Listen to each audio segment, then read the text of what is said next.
مبروك طبعا للمنتخب المغربي الشقيق حصوله على بطولة كأس العرب بقيادة طارق السكتيوي. توقعنا أن البطولة تكون مغربية بالأساس منذ المباراة الأولى في هذه البطولة. مبروك لعشاق المملكة المغربية مع تتويج المغرب بهذه البطولة، وكذلك دخول المغرب على أبواب كذلك كأس أفريقيا، وتستمر النجاحات وأكيد الانتصارات والألقاب والبطولات من السكتاوي، وبانتظار طبعا الفرحة الكبيرة لوليد الرقراقي. مبروك كابتن عيسى. ألف مبروك للقيادة المغربية، للجمهور والشعب المغربي، للجامعة المغربية، للمدرب المميز طارق السكتاوي ونجومه ولاعبينه.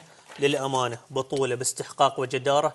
من أول مباراة المغرب كان مميز، كان مرشح، كان يستحق البطولة، وللأمانة حقق كل التوقعات المطلوبة منه. فألف ألف ألف مبروك.